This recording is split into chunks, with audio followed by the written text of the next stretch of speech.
is the antisocial socialite back at it again. Thanks so much for tuning in. On your way and hit the like button. If you're new to the channel or you have not yet subscribed, please hit the subscribe button, smash that notification bell, so when I get to running this mouth, baby, you are in the loop. You see the title, you know what time it is. How black women are misrepresented in the media.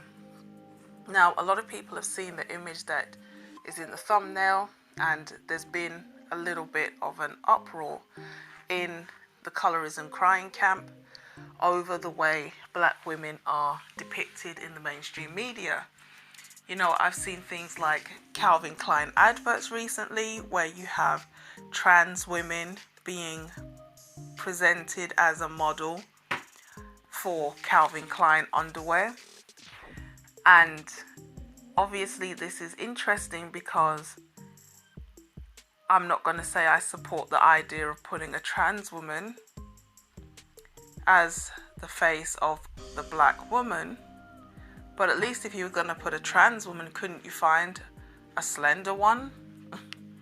At least one that was comparatively attractive compared to the white beauty standard. I'm sure there are plenty out there.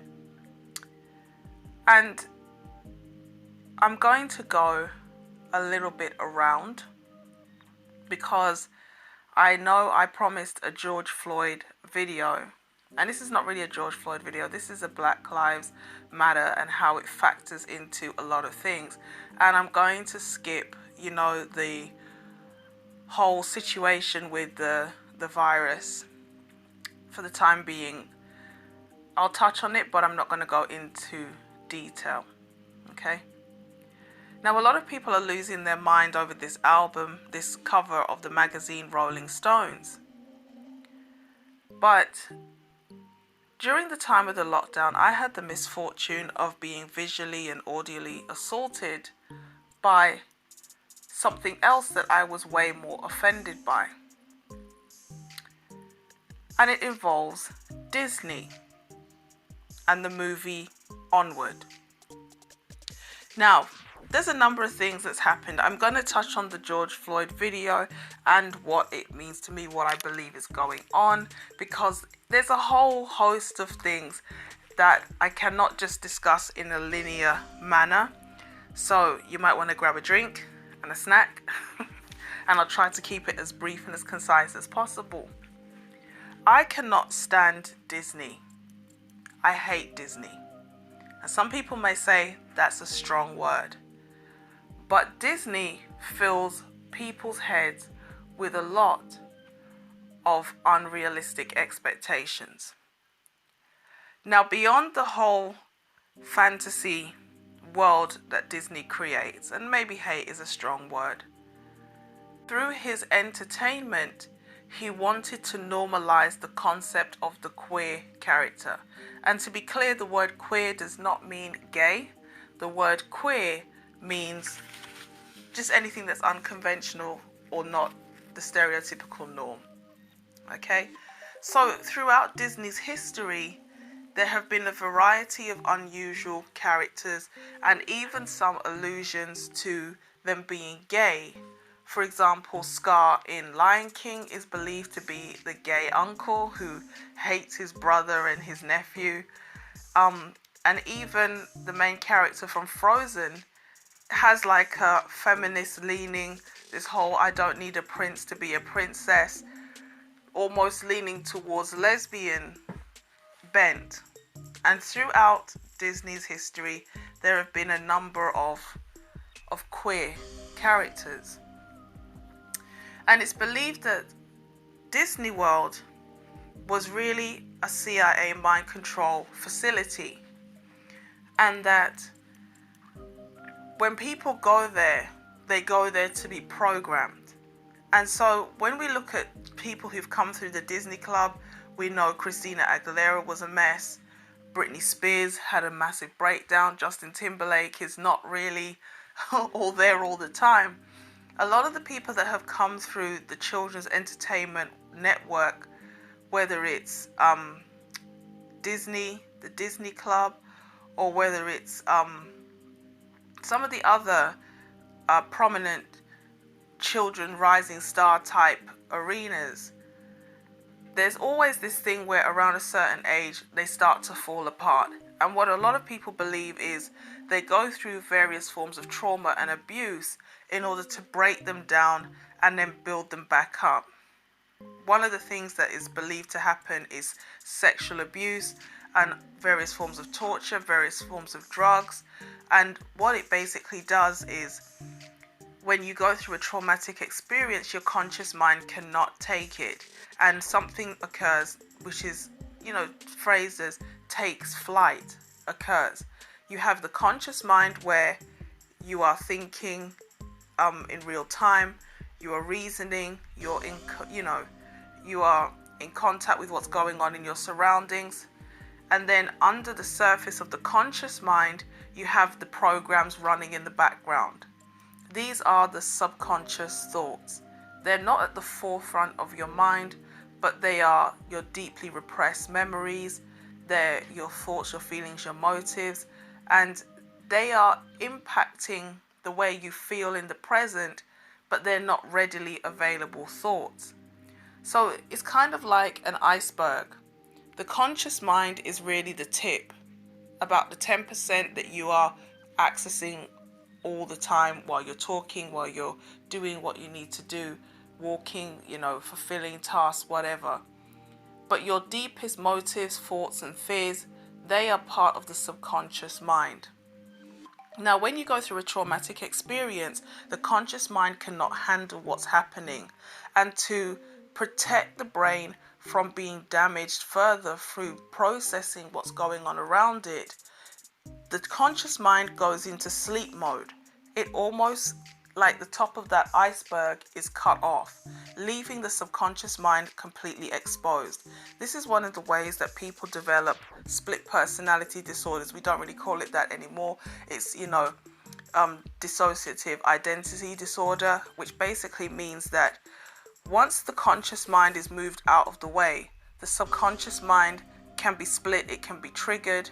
So basically, when you split the subconscious mind, you create what is known as alters, or alternate personalities. And each alter can be attached to a trigger, so when you say a word or hear a sound, you can activate that alternate personality. Now, when people go through traumatic experiences, they will say, I don't remember what happened. And that's because their conscious mind went into a dissociated state. It dissociated from the subconscious mind. So you are there, you are physically present, your senses are taking in information, but it's so traumatic, it gets repressed deep in the subconscious mind. And it's only sometimes through therapy that those suppressed feelings, thoughts and memories can actually be brought to the conscious part of the mind for you to be able to verbalize what you experienced, if you can. So why do I say all of this? And what has this got to do with Rolling Stones? I'm getting there. Okay?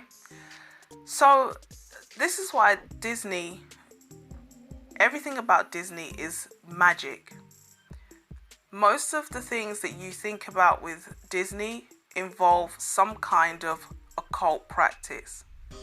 Now, not only was Disney allegedly part of a CIA operation, he was somebody who didn't quite make it into Freemasonry.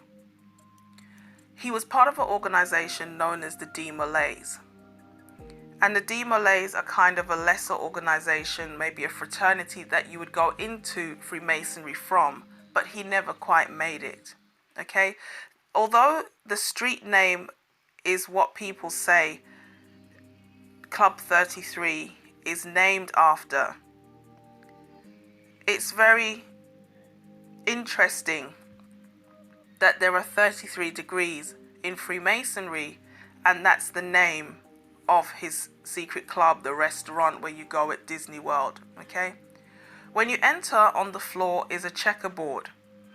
Now, every Masonic lodge, or most Masonic lodges, at least somewhere will have some portion of the floor that is checkered. And this checkerboarding is to do with the concept of duality. Duality is the idea that light and dark, good and evil, purity and taint, they are equally balanced. And what we are moving towards is a dualistic nature. We're moving towards a dualistic society. And the thing about dualism is everything is everything, but everything is nothing. And we can see this with the progression towards atheism and the rise of the occult. A few years ago, it came out that more and more millennials are identifying as Wiccan, people who practice worshipping of nature, Wicca, Druids, mystics, people who are into the esoteric arts. Now, the 60s was not just a sexual revolution. The 60s was the beginning of the erosion of the judeochristian principles in the West, where Christ and the church became a free-for-all. People were using drugs to go into psychedelic states to open up parts of their minds that they couldn't use before. They were getting into yoga. As we can see, yoga has become a staple part of many people's lives. They were getting into a variety of sexual practices. And what a lot of people don't realize is there is a branch of magic associated with sex. For example, there's a part in Harry Potter where the children are looking through the window. I've heard about it. I haven't seen it. I've never watched Harry Potter. But apparently the children look through the window and they see the teachers going into the woods. And they allude to the fact that the teachers go to have orgies to engage in sex magic. Now, a lot of people have heard of Aleister Crowley. He labeled himself the Beast. He's the one who he wrote a number of books on the occult. And he talked a lot about the idea of sex magic and having sex even in front of children, that no type of sexual act should be hidden from kids. And so we can see that from the 60s, when Aleister Crowley was being sung about even by the Beatles, he appeared on one of the front of their album covers, more and more of the erosion of God in the society became normalized. You cannot disrespect anybody the way you're able to disrespect Christ in the West. And this has been a gradual progression and decline in the West as a result of things like the sexual revolution, the normalizing of Eastern arts, and also more and more people becoming interested in the occult. From Harry Potter came out, there's been a massive influx in people going towards the occult. And although J.K. Rowling may say everything that I wrote was fictional, she has a background in mysticism and mythology. She was obsessed with witchcraft, the occult, myths and legends. So whatever she wrote was not purely based on her imagination. It came from somewhere. Now, she says, I was sitting on the train was delayed, and the idea of a boy wizard just popped into my head. I don't believe that. I believe that it was demonically inspired. But ever since those books came out, there's been an explosion of people who have normalized witchcraft in our day-to-day activity. Now, you may wonder, where am I going with this? What has this got to do with the Rolling Stones cover? I'm getting there, don't worry. So, Walt Disney and his Magic Kingdom churn out a lot of propaganda that glorifies the occult.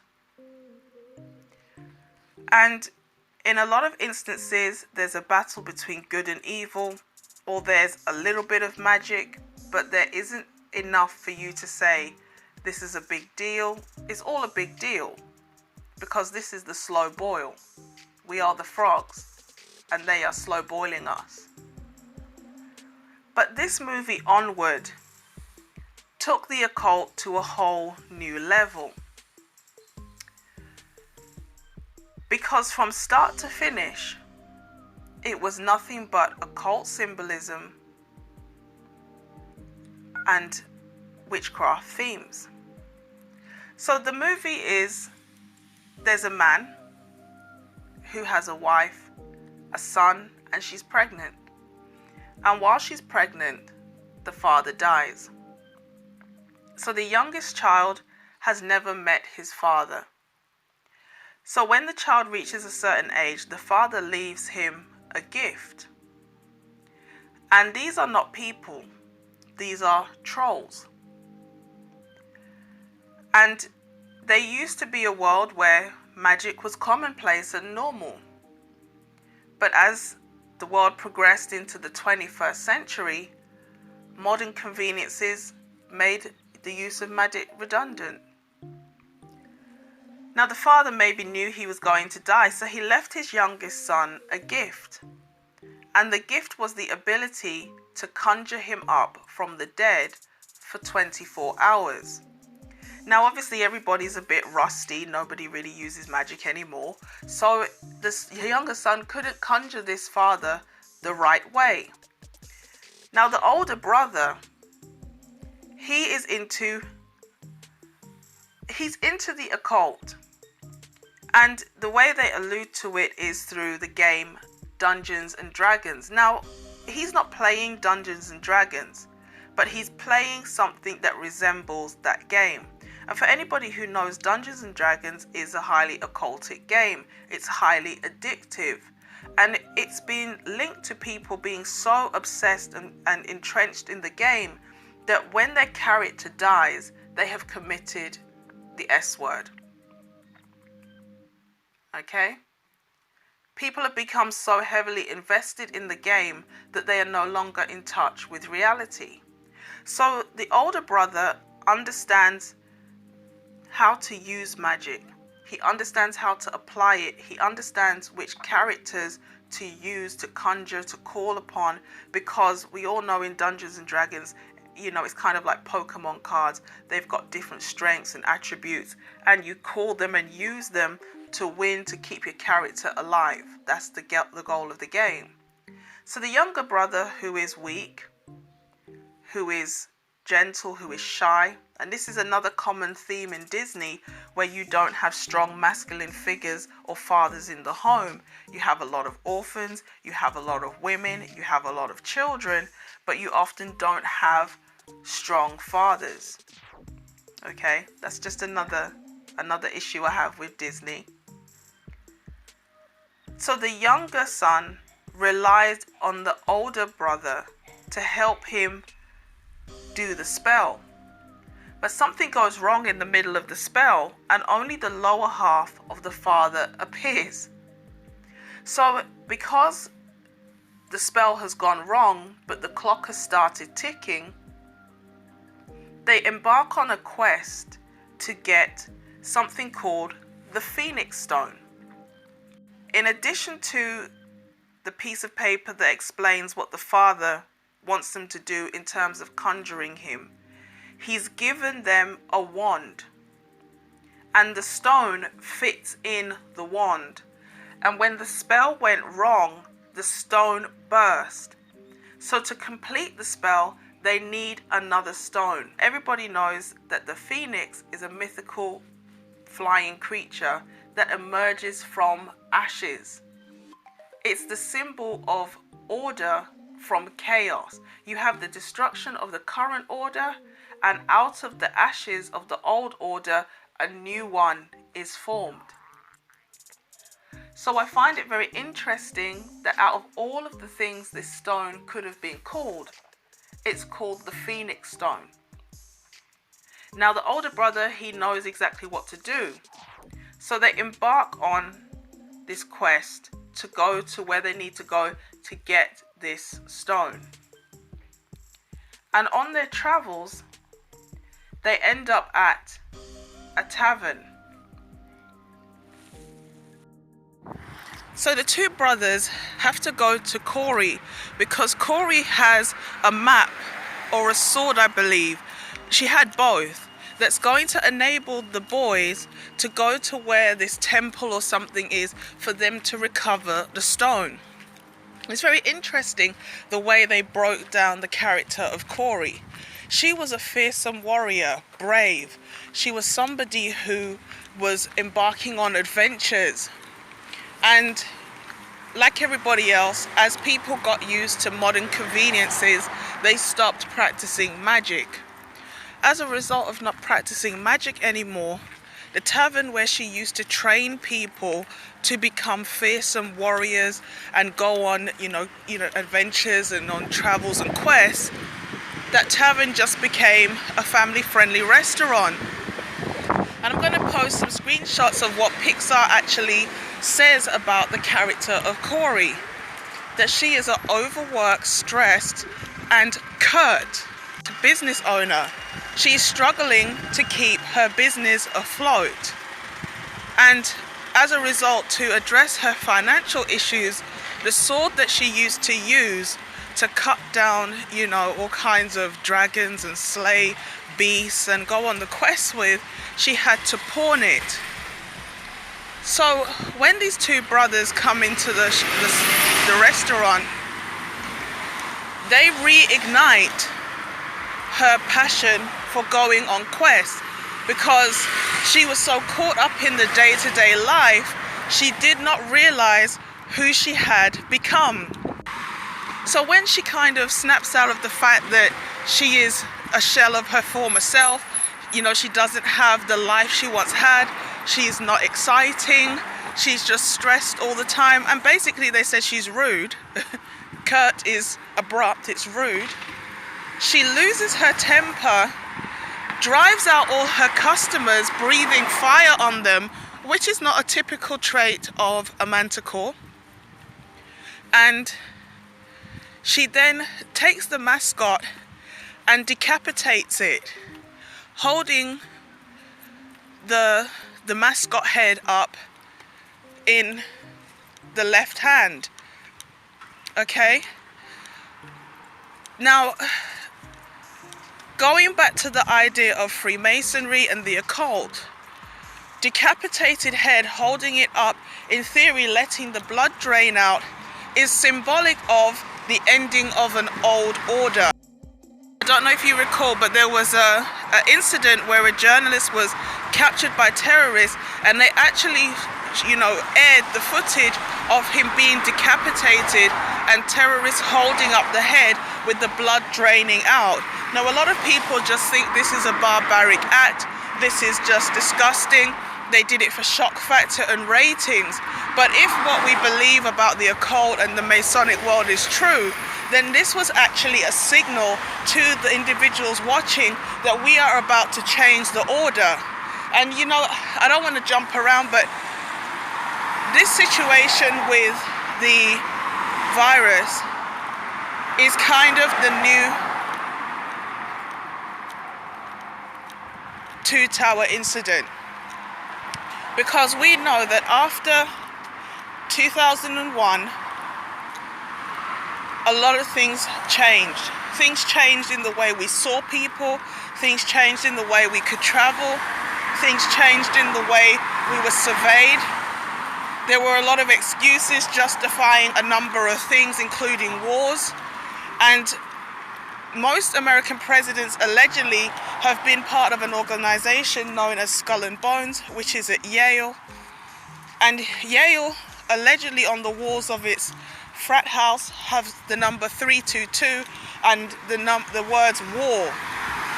War is a big business. War generates a lot of money. And wars can also be a way to manipulate whole societies, because you destroy some, and for those who want peace, you actually make people compliant. So we had a war on drugs, we had a war on terror, now we have a war on a virus. So again, if there really is a secret cabal of people who are elite politicians and royals and celebrities, and they're landscaping our whole existence as ordinary people,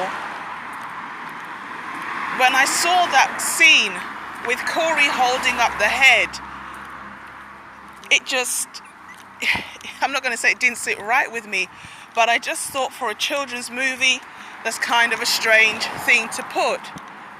And if we're honest and we look at a lot of the things that they put in entertainment, especially things that are geared towards children, there's often a lot of sexual references and double entendres, which at the time you're not going to understand because you're too young.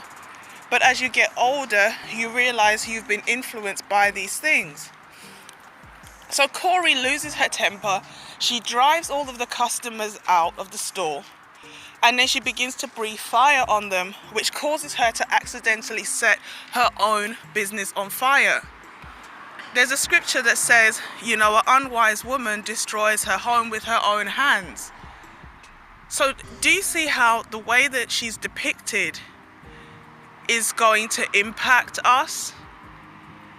But let's continue. So obviously the fire brigade has to come out to put the fire out. And the mother of the two boys who are looking, she's pursuing them because she's realized they've gone on this journey to try and finish this spell. She also comes through the same route as the boys who have now gone, with this map that was displayed in the restaurant that they wanted, and, they need the sword. The boys took a map that was hanging up in a frame, but Corey realized she has to pursue them because when they find the stone using the map, it's going to unleash a curse on them. And only she can help them with the sword that she had to pawn.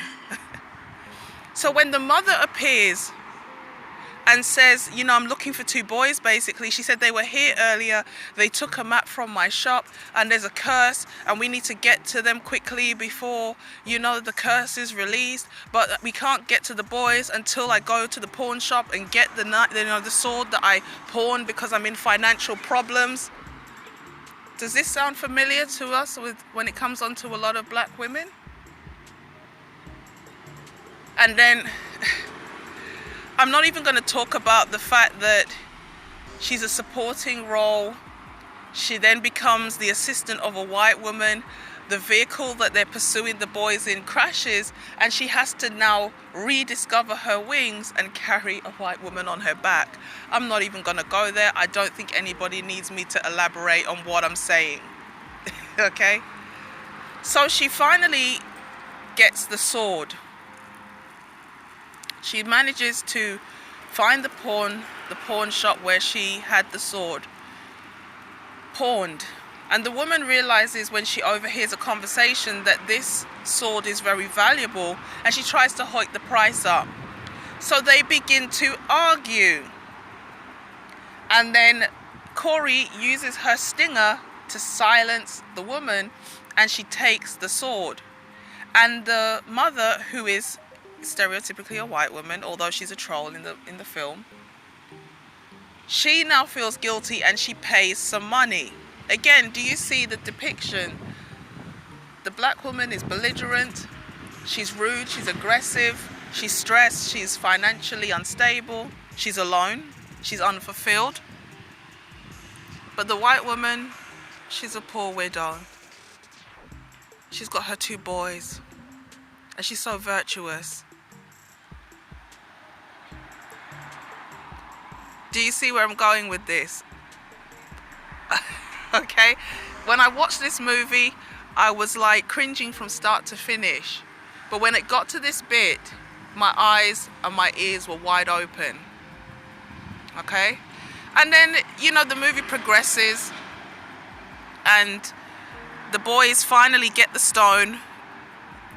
They get to the place where they need to be, and obviously when they find where the stone has been hidden, which was right in front of their face the whole time, the stone was hidden in, not almost in plain sight, but somewhere where they knew, in the middle of their own town. As they remove the stone to put it in the wand to complete the spell, a dragon appears, and now they all have to work to slay this dragon. And I just want to read what the legend of the manticore is, and let's compare it to the way Corey is described.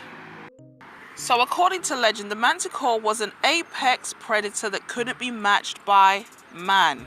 The beast was supposedly known to have incredible speed that not even the fastest man could compete with in a chase. In addition to this, the body was similar to that of a lion. This meant that the beast also had long, sharp claws that it could tear apart its victims if the opportunity arose. The beast was supposedly capable of ripping a man apart with one swipe of its mighty paws. The word manticore itself is an adaptation of the Persian name for the beast, Manticorus. This is thought to loosely be translated as man-eater. Now let that just sit with you for 5 seconds. Out of all of the mythical creatures that you could have picked to depict what is in effect a black woman in a children's movie, you picked a mythical creature that is known for devouring males. According to Persian law, the creature was able to devour any beast except the elephant, leaving no remains behind. It had an intense hunger for human flesh. It was said to make do with one man if that was all that was available, but liked to lie in wait for a minimum of 2 or 3. Again, let that just sit with you for a minute. This is not just a person who devours one man. The manticore, who is normally a male, because the manticore is depicted as having the head of a man. But in this movie, they decided to make it the head of a lion because they wanted to make the character female. And obviously, because everything in the movie is a mythical creature, they have no human beings. So they had to put something. They're basically letting you know the black woman is a man destroyer. That's what they want you to understand and take away. This is the subconscious message that they are putting in this movie, okay? The manticore is a female who devours males. And she doesn't just stop at one. So she's not content with one man or destroying one male. She has a taste for destroying men. It says here, though the claws of the beast were no doubt intimidating, this is not what, was her primary weapon of choice. The tail resembled that of a scorpion with a large sting, and there's also poisonous quills, from something like a porcupine that she can shoot. These stings were poisonous and could be used to prick a victim if in close proximity. And distance was not an issue either, because she could shoot the quills and use them as arrows. Once one quill was shot, it would be replaced with another. And the poison would paralyze the victim. And then the victim could be consumed whole. And then it says, the manticore didn't just stop at devouring the person. They ensured absolutely nothing was left. No bones, no clothes, and no possessions. Do you see how divisive this is? Okay? In addition to eating all the victims' remains, it also ate their clothing, their money, and other possessions. And because no evidence was left anytime a man disappeared, it was assumed that a manticore attack had struck. So this is the reason why I did this video, okay? Because it then later on goes on to say that the way that you could actually protect humanity from the manticore was to ensure that they never develop the sting in the tail. If you find them when they're young and early, you can stomp on the tail and it will never develop properly because it will become deformed. And that means that they can be in society normally. They won't be as fearsome or as dangerous because you attack the problem early. So when I hear the colorism crying camp making a big deal about the idea of the Rolling Stones cover, a magazine that's blasphemous anyway, I believe they already depicted Kanye West with a crown of thorns on their head on the front. So nothing they do surprises me, because we know that this is an age of disrespect when it comes onto the church. Which depiction of a black woman is really going to impact how young black girls see themselves? Is it going to be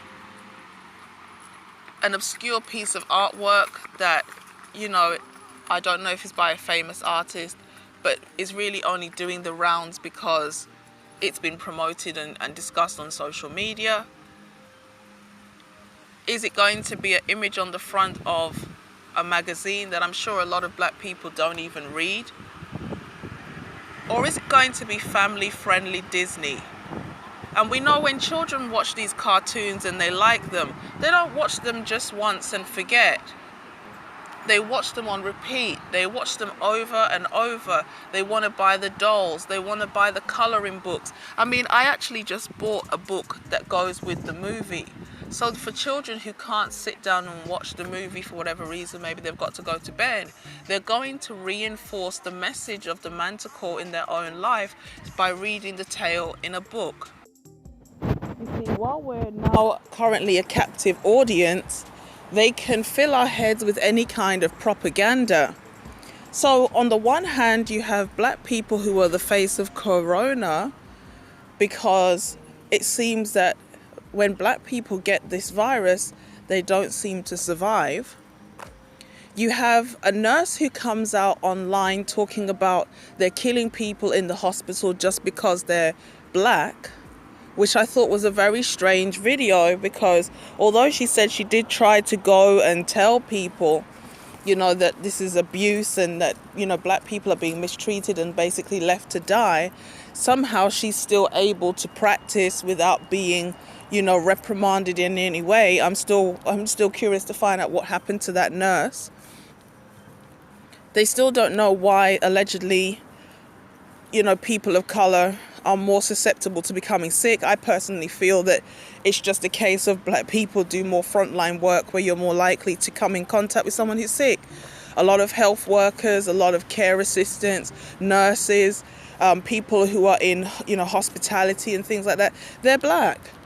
So the more people you come in contact, probably the more chances there are of you becoming sick, So couple that with the stress that we're constantly under living in the West, couple that with poor diet and all of the other things that I've talked about in previous videos, it all could play a part in why black people are more susceptible to not only getting sick, but not surviving should they become infected. Now, why do I say this? Because I find it very strange, and I'll kind of just touch on the George Floyd video. This is the bit that I really wanted to incorporate anyway. I find it very strange that you're not supposed to gather in groups more than, 2, 3, 6, whatever it is at the time, but you're allowed to protest in groups of thousands. And originally I thought this was about, and I still do to an extent, nothing gets people worked up like race. Nothing gets people protesting and marching like race. And because we are a captive audience, a significant number of us are still furloughed, we're still having to work from home, or, everything's kind of not gone back to normal yet. When you see something going viral, like the death of a black man on TV, it's going to spark outrage, because more people not only will see it, but they actually have the time to protest because they're at home. They've been cooped up for a while. They're frustrated. They're full of fear because they don't know what's going to happen. So when something like this occurs, it's going to start polarizing people in different ways. Now, the other side to this, in my opinion, and this is just my opinion, is it's going to make some people who are not black look on black people with even more suspicion and fear. because there's already the stereotype and the trope that we're dangerous and that we commit criminal acts. Obviously, we've had this spate of July the 4th shootings in the States, you know, so there's already a message or a narrative out there that black people are dangerous because they're violent. But now, this whole black people are the face of corona means that black people are also looked at funny because they're seen as maybe some type of disease carrier. And the reason why I'm bringing this up, because I do believe the whole thing is orchestrated. As I said, if there really is a secret cabal of people who are trying to, like the Phoenix Stone, bring a new order out of chaos. A quote that allegedly Albert Pike made is very interesting. I'm going to read it because if this is truly a genuine thing that he said, we can see that there is a long game being played. And as I said, this situation is a reset of society. A number of institutions and organizations are becoming demonized and they're collapsing. And what's going to emerge is potentially the one world government with the one world currency, tracking and tracing, and, you know, people being surveyed all the time. There's a big push to go cashless. You know, grandchildren and grandparents are being held hostage. If you want to be able to see your grandkids, you don't want them to come to you and make you sick. Why don't you just get on the internet, get a computer? Certain places are no longer doing in-store business. You have to order online and it's just click and collect. We're moving ever closer to a society that has no cash and where you basically have no privacy. According to an alleged quote by Albert Pike on the Third World War, I quote, "The Third World War must be fomented by taking advantage of the differences caused by the agentur or the agency of the Illuminati between the political Zionists and the leaders of the Islamic world. The war must be conducted in such a way that Islam, the Muslim Arabic world, and the political Zionism, the State of Israel, mutually destroy each other. Meanwhile, the other nations, once more divided on this issue, will be constrained to fight to the point of complete physical, moral, spiritual, and economical exhaustion. We shall unleash the nihilist and the atheist, and we shall provoke a formidable social cataclysm, which is in all its horror will show clearly to the nations the effect of absolute atheism, origin of savagery, and the most bloody turmoil.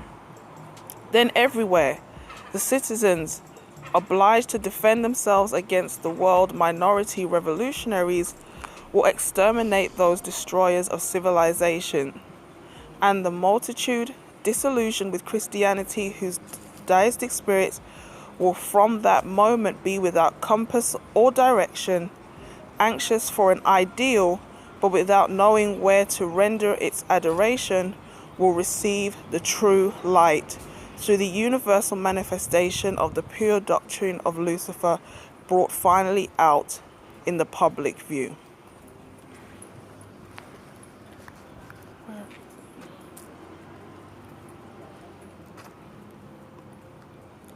This manifestation will result from the general reactionary movement, which will follow the destruction of Christianity and atheism, both conquered and exterminated at the same time.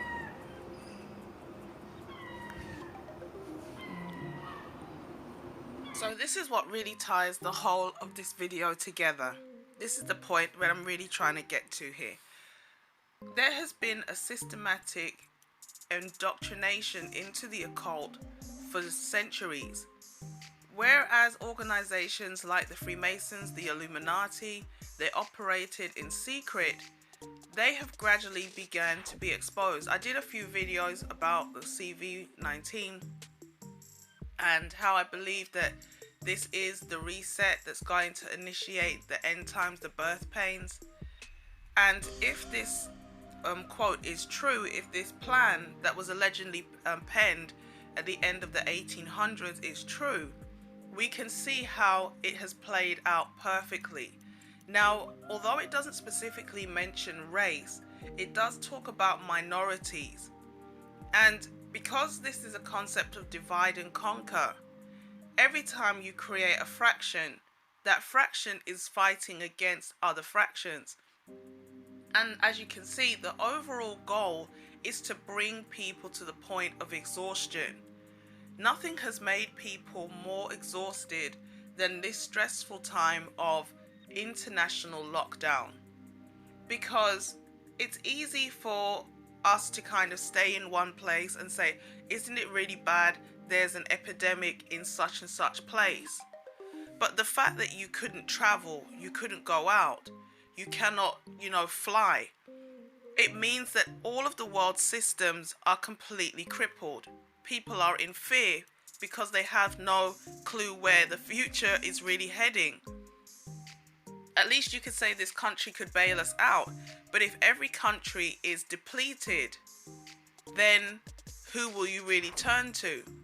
So when it says economic exhaustion, we can see, and this is why I said to people before, and they were like, well, why would they collapse the economy? You have to collapse the economies, and you have to collapse sovereignty, so that people will be so desperate they really don't have any other choice but to all throw their hands into a pot. So, as I said in the video about, this is a battle for souls. For people who are not in the Christian faith, they do not necessarily see this as something that is a spiritual battle. But this really is a spiritual battle, because the end goal is not to get your money. It's not to get a chip in your body per se. It's not to do any of the things that we've talked about, like, the chipping and tracking people or whatever. The main goal is to make people denounce Christ. This is why we talked about minorities. This is why they're trying to collapse morality. They're trying to force the LGBT agenda. That's why they have, an organization that on the surface you think is for black people, but the underlying sentiment is LGBT. Black Lives Matter has come out and said that they do not want patriarchy, and it's patriarchy that actually causes, the protection of women and children. It's patriarchy that is productive. And let me just try and crown up now. Recently, they tore down the statue of Albert Pike. Albert Pike was, a 33rd degree Freemason. It's believed he was a wizard. He used to have a ring or something that he used to commune or allegedly summon the devil. And he demonically was inspired to write this plan in a letter. I think it was a Spanish prime minister or something. He wrote the book Morals and Dogma that Freemasons adhere to today. And it's recorded in that book that when Freemasons talk about the great architect or their God, they are talking about Lucifer. Earlier in the video, we talked about the concept of dualism. In the Freemasonic world, God, as in the Almighty God, the true and living God, he is seen as the enemy. Because in the Garden of Eden, when God said to Adam and Eve, do not eat of the fruit, that is perceived in their mind as hiding something that man deserved from man. And when God said, the day you eat of the fruit, you will die, the serpent said, God is hiding something from you. God was not really hiding anything. He was restraining man from knowing good and evil, because through free will, man will choose evil. And when God said the day that you eat the fruit you will die, he didn't mean physical death. He meant spiritual death. This is why after Eve gave the fruit to Adam and they had both partaken of the fruit, they realized they were naked. They realized they were naked because they felt the shift as they became spiritually dead. This is why we have the concept of being born again, because when you are born with a life force, which is a spirit. The spirit has a soul, which is your thoughts, your will, and your emotions, and they are in a physical body. We are not physical people having a spiritual experience. We are spirit first, and we come into the world and inhabit a physical body, because spirit cannot inhabit the physical world without a physical body. This is why when Christ came down, although he is 100% divine, he has a physical body, because that is like the spiritually legal requirement. And this is why when people are possessed with demons, let me just go deep because we're here already. Let's just keep going down the rabbit hole. This is why there is the concept of demonic possession. The demons need a vessel to possess, because they cannot just roam freely. They have to, they need to embody something. And so the spirit world is kind of like, I know for some people, all right, let me pick a USB stick, because I think by now everybody's heard of a USB stick. But if you're young enough, you don't know what a floppy disk is. If you were to weigh a USB stick when it's brand new, fresh out of the packaging, and after it says it's full and can no longer take any more data, you will find the physical weight of that device is the same, because the data that has been uploaded onto that USB stick is not physical weight. It's a different kind of capacity. So the spiritual world does not have a limited capacity, and it's not the same as physical capacity. So although you could be physically, looking unchanged, in the spirit realm, you can have demons that even have demons. The scripture says that there was a man who lived amongst the tombs, and he would cut himself. And Jesus and his disciples were coming across the water, and the man who was in the graveyard saw them from a distance and came running down to the beach. When Jesus came up to him, the demons began to speak and said, do not cast us out before our time. And Jesus asked, what's your name? And the demon answered, Legion, for we are many. There are even the demons, because they are spiritual, they can have demons on them. They can have demons that accompany them. They come as a pair or as a collection of demons. So when the demon was cast out, although it's one speaking, it's like layers upon layers of spiritual entities in this one physical man. That's why it says when the demons were cast out, they were cast into an entire herd of pigs. And we know herds are not small. But there were so many in the man, because spiritually, he's in the spiritual realm, he is weighed down by a multitude of entities. Legions are ranks of soldiers. And I can't remember, I think a legion is about 100 soldiers. So if he is legion or legions, you know that in the one physical person, they can be possessed by a multitude of spirits. So the sexual revolution was not just about giving people sexual rights and freedom. It was also about normalizing sex magic. And I wasn't even going to touch on it, but let's look at this thing with Jada Pinkett and August Alsina. This is not news. A lot of people have known the idea that, the Smiths are not conventional. There's, people have believed or said for a long time they have an open marriage. And, for years people have known that Jada was with August. So why are they doing it now? Obviously, some say, well, he's got an album coming out, so he wants a little bit of recognition. He wants to get back in the game because, he was big years ago. He's got a big name, but whatever. But it also could be, this is his humiliation ritual. He has to be humiliated, or maybe it's Will or Jada who have to be humiliated in order for them to get another lease of life in the entertainment industry. Can we just go there? Oh my gosh. For years, they've been talking about this idea of the GAY mafia that runs the entertainment world. Now, a lot of people suspected Missy Elliott was a lesbian. Going back in time, there have been many women. Queen Latifah, that was common knowledge. Debrat, common knowledge really. Who else? There were a number of people who there were stories flying around that they were engaging in homosexuality.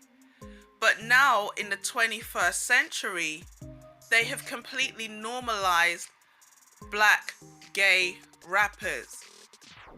So when people used to say there were a lot of shady, sneaky things going on yachts and in private back rooms, and people walking in on people like the D, the I, the P, with a whole heap of men, and you wonder and you're like, oh, what did I just stumble into? Let me just back out slowly, close the door, and pretend like I didn't see anything. Now we can see that this has come full circle. This was never meant to stay in the shadows. It was working all the time in the background. And now the time is right, because we've been desensitized for so long. We've been silenced for so long. And again, I said this in a previous video, people didn't like it. Sorry to say, Islam is used as a tool to attack the Judeo-Christian faith and the Western world. And as people become polarized about things to do with religion and race, over time, we will all start to implode on each other. We will all start to fight each other. We will also start to suspect each other. Because does he not like me because I'm black? Does he not like me because I'm Christian? Does he not like me because I'm female? Does he not? There's so many ways we've become divided. There is just exhaustion mentally and physically. And what will happen is people will become so desperate for peace, they will accept anybody who they believe is going to bring that peace. You see, I said I was going to do a Revelation 13 video. Here it is. I've spat it out now. I said I was going to do a George Floyd video. This is the crux of the matter. This George Floyd situation with this man being killed in this way is simply, it's like a beheading. The fact that the man had his knee on this man's neck, he has literally cut off the supply to the head. Although he hasn't physically removed it and held it up, like I said, in the changing of the order, this is what has happened. This man's head has been severed. So now we have gone into the next phase, what the scripture calls the birthpains. Wars and rumors of wars, earthquakes in diverse places, famine, pestilence. A lot of people are going to go hungry as a result of lockdowns. Now we know things are opening up again, but as you can see, in certain places they're saying the number of cases has spiked. So what is that going to do? How long will you need to go before you implement a lockdown? You don't have to wait now. People are like, oh my gosh, we're in lockdown again. They'll just accept it. They will just accept it. Because at the end of the day, they're already conditioned after months of being, cooped up in the house, and, 24-hour propaganda, drilled into their head. You cannot go to, like I said before, I went to cash machines. As I'm trying to put the card in, on the screen, it appears something about CV19. I'm at the bus stop. There's no commercials for anything except wear a mask, wash your hands, wear a mask, stay inside, stay home, stay safe. Every commercial has been adapted to incorporate the idea of social distancing and staying inside. All the shows have been changed. Instead of, I don't watch Ellen, I can't stand Ellen. But, Ellen at Home and all these programs, people doing sporting events, nobody in the crowd. They do sporting events behind closed doors where no one can see. And as I said, throughout the entire time, I didn't know that Virgin, fiber optic cable layers were key workers. But it makes perfect sense that you need to make sure the cell towers are up and the cables are laid, because we're all going to be at home and we're going to be home for a long time. It's all planned. It's all planned. And bringing it back to the movie Onward, there is a consistent theme in this movie of the concept of the establishing of something new. From the fact that the stone is called Phoenix, order out of chaos, from the fact that on the back of the older brother's jacket is a phoenix as well. It's a fiery bird emerging out of, just flying on his back. There's even the constant image of runes. Runes were magical cards, spell cards. I think they were used for predicting the future. I'll put the image up. And one of the runes that keeps on appearing is associated with, getting rid of the old mentality and going forward to the new. Now, this is the idea of the occult. This is the concept of occult. Occult basically means on the surface we present one image or one face, but secretly there is another agenda behind it. So you could say, well, Ian, who is the youngest son, they were all timid. In fact, all of them were changed by this adventure. This is the moral of the story. This was a family. The father had died and they all discovered things about themselves they didn't know. I'm reading the book now, and that's what it says at the last part of the book. The quest had changed the Lightfoot family. Each of them had discovered things about themselves they hadn't known before, and the experience of seeing their dad return, even briefly, had brought the family closer together than ever. No matter what was to come, they would always have each other to lean on.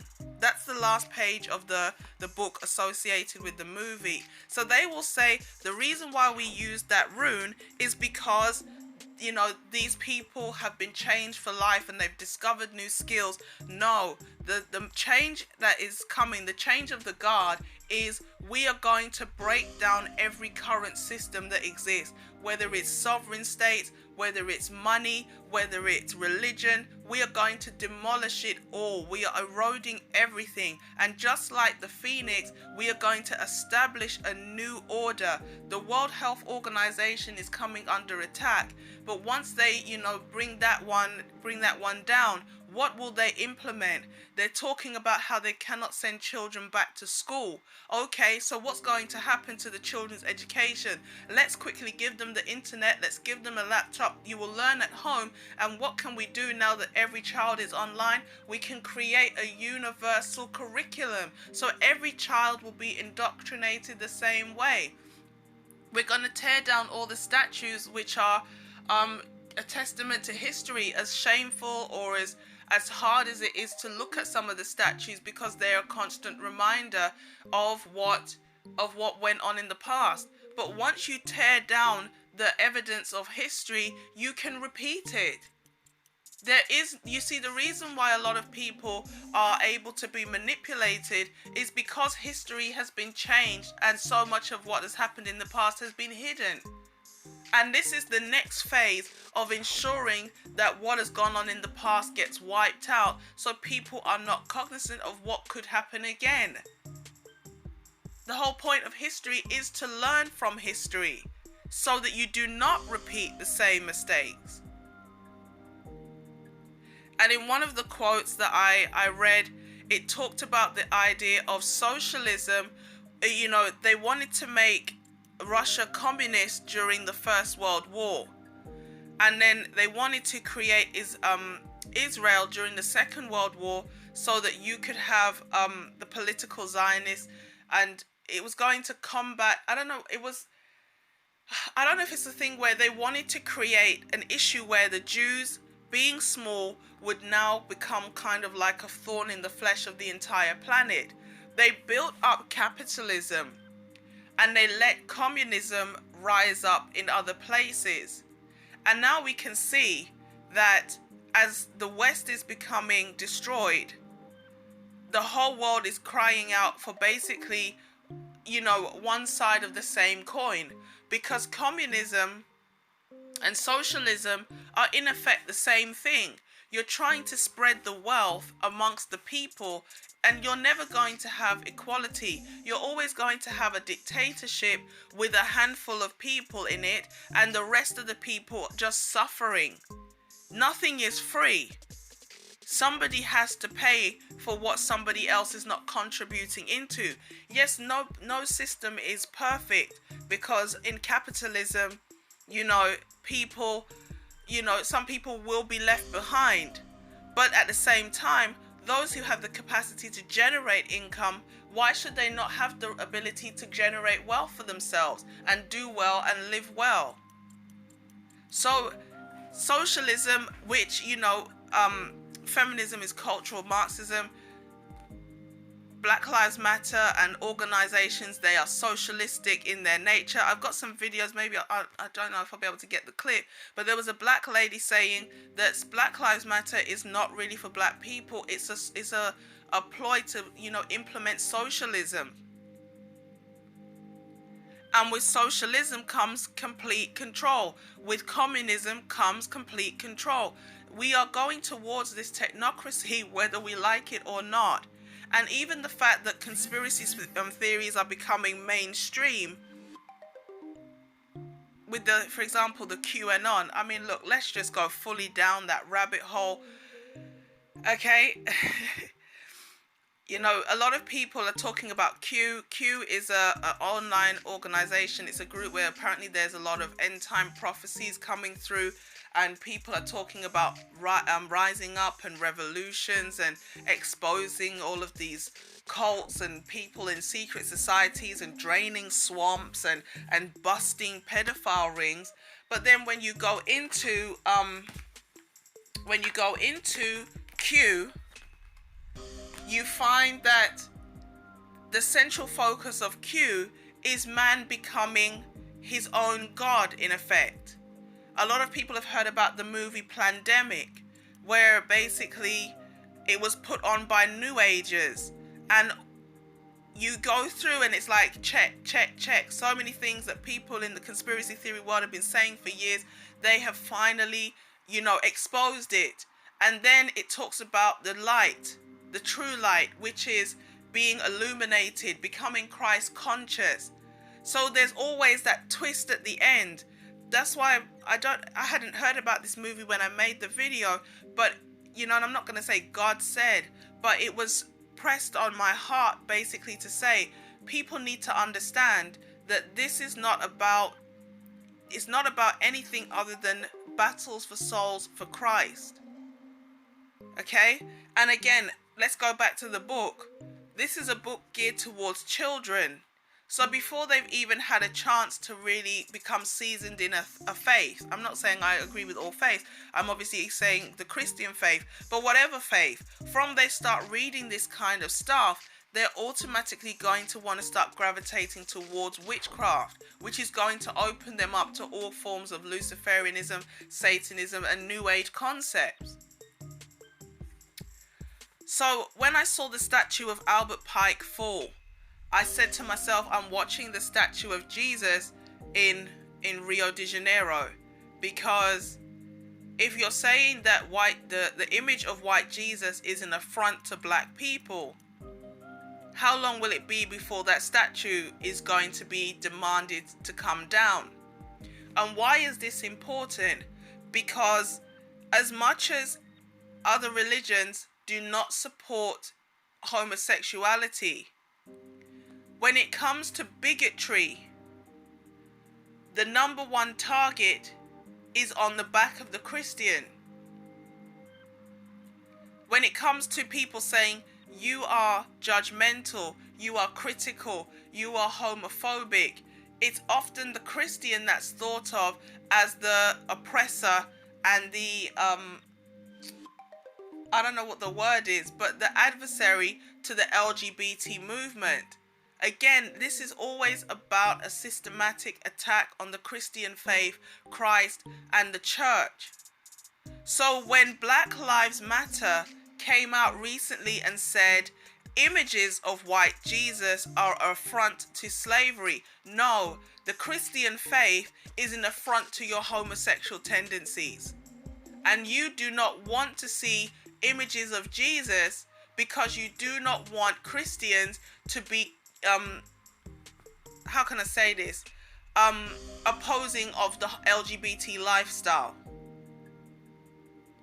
They use the fact that, you see, now it's everybody's on the bandwagon of this is about black lives and the death of black people. But really and truly, it's nothing more than a Trojan horse. These people are using, as you know, shout out to SWP, the deaths of black men. They're using the bodies of black men, but it's deeper than just pushing the LGBT agenda. It's using the LGBT agenda to collapse all other forms of morality. That's how, when people are talking about even this Rolling Stones cover, people are saying, well, black men are not even in the picture. It's a woman with a child. Of course it's a woman with a child, because we are in the age of the mother goddess. Oh my gosh, can we preach? Man, I've got to stand up for this one, because if I had what's it called? What's that thing? If I had it's not live anyway. But remember, what do you always see in the Catholic Church? The mother with the child. And who is the mother and the child? Who is the Queen of Heaven? People will say it's Mary, but it's not Mary. It's Semiramis with Tammuz. So obviously on the front of the Rolling Stones cover, which is a blasphemous magazine, we all know that rock music was created to indoctrinate people through this type of music into Satan worship. But because black people were not into the occult like that and the heavy metal music and blah blah blah, they created a separate genre, which was rap. Obviously there were people who were virtuous about their rap music careers. They did want to bring about change. They were singing about conscious concepts. But after that, they started to now bring in the Illuminati agenda into the rap game. That's why as you go back through the videos, there are occult symbols. There is the checkerboards. They are throwing up the devil horns. They are talking about worshipping the devil. It's all been there for decades. And bit by bit, we've gradually become desensitized to the idea of the occult agenda, to the point where now, you can have gay black rappers. You can have people rapping and looking like they're spirit cooking or walking on checkerboard floors, or you can have Ariana Grande blatantly coming out saying God is a woman and she's upside down, which is a form of inversion. Again, it's talking about changing the order. We are perverting, we are inverting the order. So this is why you see scenes where they're looking in a mirror, and it's, again, for people who don't know, people who practice the occult, everybody's seen the idea of the old woman who reads into the crystal ball. But when you have a shiny surface like a mirror, they try to contact people through, or spirits through the shiny surface, and it's usually a mirror. It's called scrying. So what happens is, when you see these music videos where you're looking at the person's reflection in the music video, or sometimes even the person moves but the reflection still remains, this is a concept. It's talking about divination, conjuring spirit. Some people out here saying this is how they indoctrinate our little girls into being, warriors on the front line, by putting images like this out about us on the front cover of Rolling Stones. Yeah, definitely. But who is that going to impact more? The black people or white people who perceive black people? The people who read that magazine, they are going to be the ones who are going to look at black women a certain way. Someone said to me, black women are more likely to die in childbirth or have complications during their labor, because the perception of them being able to take pain means that they're not offered help as quickly as somebody from another ethnic group. I said that makes sense. So if there is a perception of black women being strong and independent, even if you have a femininity movement which is genuinely trying to help black women be feminine, bring in black men and black women together, the way that they're going to be perceived by the outside world is going to continue to reinforce that strong and independent mantra. How many times have you heard white women calling black women strong? It's because we champion that phrase about ourselves. But it's deeper than that. If you see as a black woman a cover on a magazine and it's got a black person, she's got natural hair, and you're thinking to yourself, oh, that looks interesting.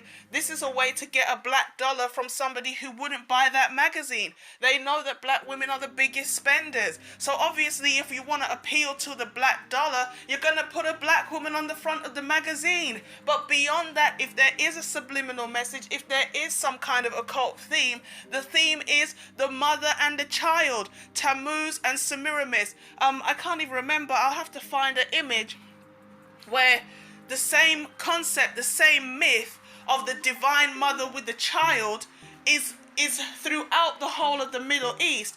And when they took over the Vatican, look, let's just go there. Now they're talking about Jeffrey Epstein.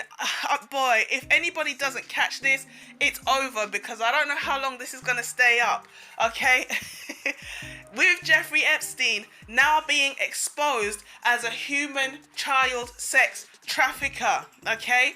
What has happened is, whereas people didn't believe these things were going on before, now they are actually going to say there really could be pedophile rings, elite pedophile rings.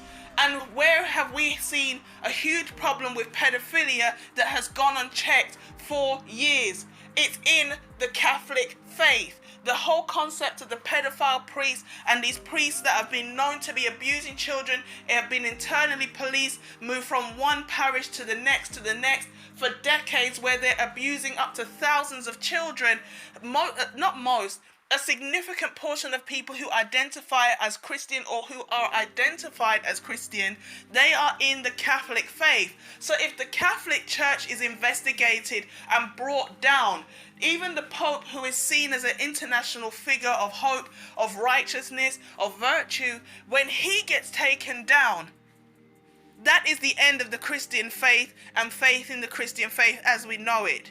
Because no matter what you think about the Pope, everybody associates the Pope with a symbol of holiness.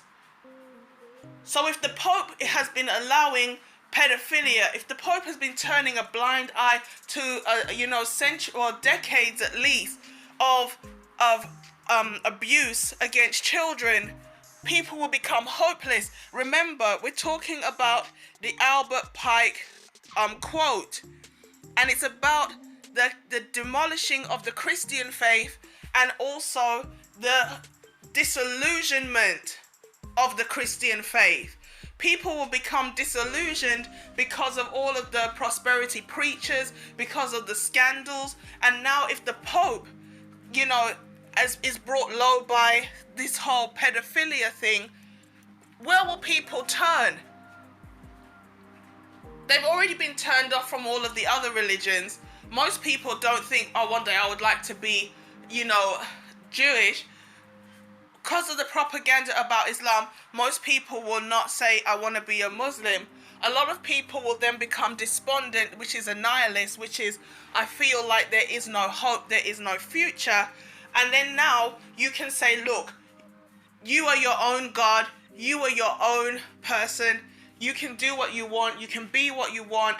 If you want to be a man dressed as a woman, that's fine. If you want to be an adult living as an animal, that's fine. If you want to do, and as they normalize any and every which way of living, people will be so enraptured by this idea of complete and total freedom that they now become worshippers of self, which is what Satanism is. Satanism is not necessarily worshipping Satan. It's really at its heart worship of yourself.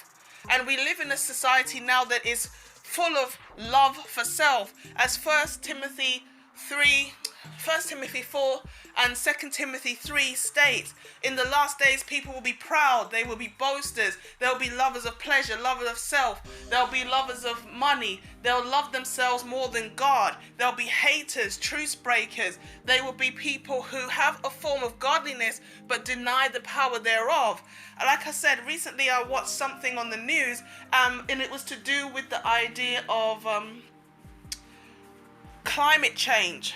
And it said in this article, this piece that they were reading, 87% of people identify as believing in a higher power.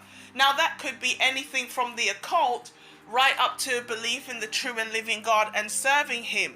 So when all these people come together, which is the idea of this ecumenical movement, this is also how Freemasonry can become widespread. Freemasonry can become mainstream, because I don't know if I said this already, Freemasonry is an ecumenical movement. Ecumenical means all religions coming together as one. The Pope has been working for years to forge an alliance between Christians and Muslims and calling it Chrislam, okay? But when you go into a Masonic lodge where they have the altar, you have religious books of all kinds, because originally one of the prerequisites for you to be a Freemason was you had to believe in a higher power, because eventually you will blaspheme God. As you become a Luciferian, as you rise up in the ranks of Freemasonry, you become a Luciferian. For you to reject God, you have to first believe in him. So to make it seem like this is a brotherhood for all humanity, they use that religion and they use the religious books of all of the main religions. But I heard, I don't know how true it is, but I've seen a quote. It says there are allegedly 33rd degrees. Some say beyond the 33rd degree, there are more degrees, up to 99. But when you get to the 32nd degree, on the altar, there's no other religious book but a Quran. And why is that? Because when it comes onto the Quran overtly denies the deity of Christ. You cannot say Jesus as a Mason. You cannot, they are offended by the word Jesus, because to them, Jesus is the true light to people who believe in Christ. And Jesus is obviously the adversary to Lucifer. Okay? So for them, they are offended by the name of Jesus. That's why I've heard that they scrub the name out when they have their own, like they have Bibles, they have Masonic Bibles, but when you read the Bible that they have, when you flick through it, it's got ancient Babylonian art. A lot of these things, when we talk about mysticism and the occult, it's ancient Babylonian art. Even, can I go there? Even when we talk about things like Lord of the Rings, the Lord of the Rings was Solomon. And it appears in Gnostic Gospels or Gnostic writings, and even in the Quran, this concept of Solomon having a ring that he used to govern demons, and the demons used to work to build the temple. So Solomon is the Lord of the Rings. This is why they venerate Solomon and the 6-point star. The 6-point star is not to do with Israel. The 6-point star is to do with this idea of duality and Solomon. And in the book of Acts, it talks about the star of Remphan, which is possibly a star of an ancient deity as well. So it's not the star of David, it's Solomon. Okay? So when it comes on to this thing about all these faiths coming together to talk about climate change, again, it's about the worship of nature. It's about the deification of nature, and they're using something that everybody is concerned about to bring all the faiths together. Now, when you turn around and say, I am not interested in partnering to that extent with somebody of a different faith, you are now going to be labeled the hater. You are going to be the minority, the dissenting minority, the troublemakers, the fundamentalists, the bigots, the this, the that. And now you become public enemy number one because you don't want to jump aboard this train. So that's pretty much it. The situation is way bigger than we think. This whole thing with Black Lives Matter and the way that they're trying to, I think the word is subversively, bring more and more LGBT propaganda and legislation in through the death of black people, the way they're wearing us out. You cannot take a virus to court. You cannot take a virus to a tribunal. You cannot, you cannot sue it. So when people say there's nothing we can do because it's just a virus making people sick and killing them, people are not going to rail or question where did it come from. And even if they do, how could you prove it? Regardless of whether you believe it or not, this is what is actually going to end up happening, where you're going to get to that point where you accept the mark or you don't.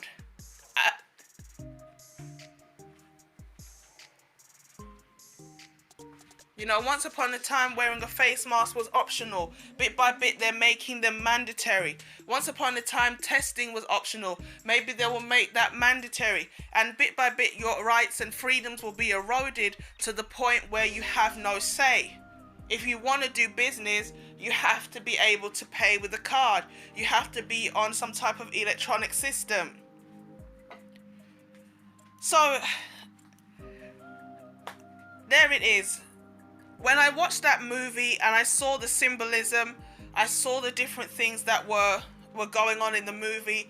When I looked at everything that's going around, I've got a lot of articles here that I haven't had a chance to go through, but I noticed during the time of the rioting, they were using a lot of images of black people kneeling before police. You know, there was a picture of the armed forces. I know that at one point Trump alluded to the fact that he wasn't scared to bring the army out if the rioting got too bad. This one is The Guardian from the 5th of June. It's been a long time. Thousands take to the streets to unite in memory of George Floyd. And I want to give a shout out to Lovely T, because this is something that I never even have heard of, the concept of twinning. How when Kobe Bryant died and he had a daughter called Gianna, and George Floyd also had a daughter called Gianna, and they both said our daddies changed the world. Now I haven't looked into this concept of twinning, okay, but again, as I was scrolling through Instagram, I saw a picture where, you know, the daughter was on somebody's shoulder saying that my daddy changed the world. Yes, the riots that your dad, you know, the riots that have been attributed to your dad, they have changed the world. They have changed the world, because the way people view each other has changed. The way that we're talking about race and rights has changed. And now that we have this idea of social justice, everything can be broken down in order for a new system to be implemented. So the last thing I'm going to say is this. In terms of going back to the original point of the video, which was the concept of the manticore, out of the obscure image of a little girl in a tutu, out of a cover on a magazine, or a friendly family movie, which one do you think is going to influence a little girl and how she sees herself the most? And who is most likely to introduce her to that image? So I hope you found this video interesting. I hope you found it informative. Don't take my word for it. Everything is there online for you to do your own research. Thanks so much for tuning in. Let me know what you think in the comment section below, and I'll catch you in the next one. Peace.